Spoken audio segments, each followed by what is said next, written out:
Okay, let's jump right into this explainer of the architecture of social influence. Now, we're looking at a pretty bold, maybe even a little intimidating premise today: why people might secretly dislike you.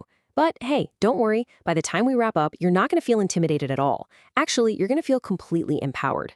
We're about to decode the invisible structures that dictate exactly how people perceive you in literally every single interaction. Think of your social life kind of like a building. If the foundation is cracked, no amount of fancy paint is going to save it, right? So today, we're zeroing in on those foundational cracks in your social architecture. So, do people secretly dislike you? We are kicking things off with an aggressive, super uncomfortable hook that taps right into our deepest, most relatable social anxieties. Have you ever walked away from a networking event, maybe a date, or honestly, even just a quick chat with a coworker, and you just get this sinking feeling in your stomach, that quiet, lingering doubt where you're asking yourself, man, did I talk too much? Did I say the wrong thing? Do they actually even like hanging out with me, or are they just, being polite? Look, it's a completely universal human experience. But as we'll see from our source material today, this anxiety exists for a very specific structural reason. And here's the good news. It is not because you aren't inherently likable. It's simply because you might be blindly stumbling right into some invisible tripwires. The crazy thing is, most people have absolutely no idea they are constantly committing three specific, highly destructive social blunders. You see, the whole architecture of social influence, it isn't built on these huge, grand gestures. It's not about buying people crazy expensive gifts or being the loudest, most charismatic person in the room. Not at all. It is built entirely on micro-interactions. And unfortunately, that means it can be totally destroyed by micro-errors. You could be incredibly intelligent, super compassionate, really talented, but if you routinely make these three blunders, you are literally dismantling your own reputation brick by brick.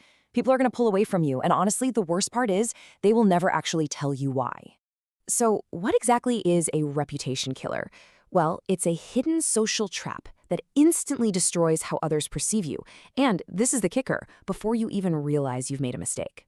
I really want us to focus on the word hidden here. A reputation killer is not spilling coffee all over your boss's shirt. That's an obvious mistake. A reputation killer is way more subtle. It's a habit. It's a behavioral blind spot. It's basically a trap that triggers a negative emotional response in the other person, making them feel dismissed, annoyed, undervalued, all while you walk away thinking the conversation went absolutely perfectly. That massive disconnect between your intention and their perception, that is exactly where your social influence goes to die. Section 1. The secret reputation killers. Unseen traps you must avoid. Let's look at social blunder number 1, the first hidden trap. The very first blunder is conversational hijacking. Now, we are all guilty of this one. I know I definitely am. So someone comes up to you and says, I had such a stressful flight today. And instead of holding space for them, what do? We immediately jump in with, oh, you think that's bad? Let me tell you about my flight last week. You probably think you're building rapport, right? Showing empathy by relating to them.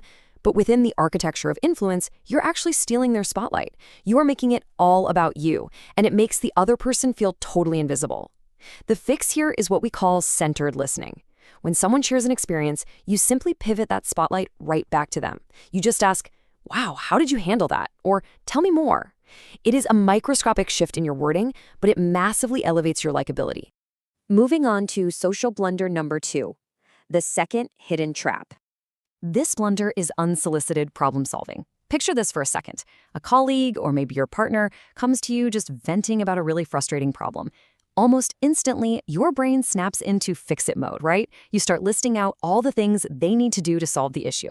Well, this bad habit is a total reputation killer because it fundamentally invalidates the other person's emotions.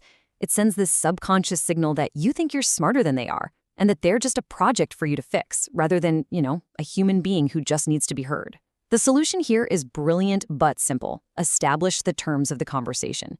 Just ask one single clarifying question before you speak. Something like, hey, are we venting right now, or are we problem solving?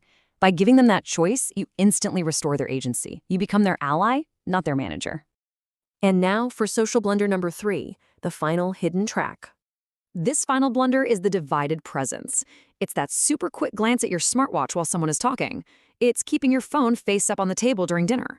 It's letting your eyes dart over someone's shoulder at a networking event just to see who else is in the room.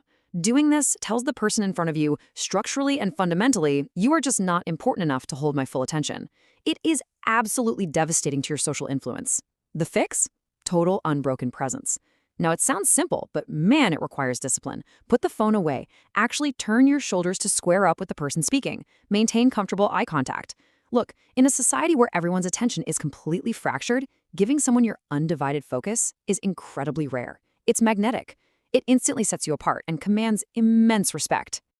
Section 4. How to fix them. Rebuilding your social influence.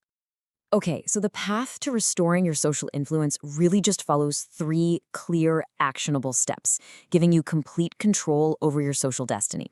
Step 1 is recognizing the 3 hidden blunders. Awareness is always the bedrock of change, right? You literally have to catch yourself in the moment, right before you hijack a conversation, right before you offer that unsolicited advice, or right before you check your phone. Step 2 is applying the specific fixes. You pivot to active listening. You ask if they want to vent or problem solve, and you offer that unbroken presence. And when you do this consistently, you arrive at step 3. You completely transform your social influence.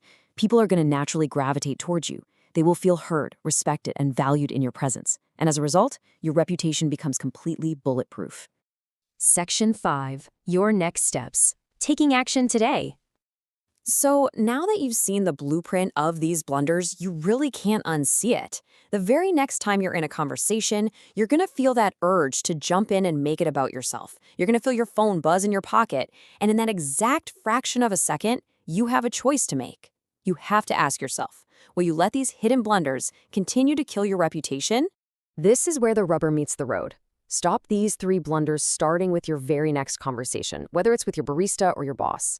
Give them your presence, keep the spotlight on them, and just watch how the world responds. So as you head out into the world today, I want to leave you with this. Are you building your social foundation? Or are you tearing it down? Thanks so much for joining me for this explainer, and I'll catch you next time.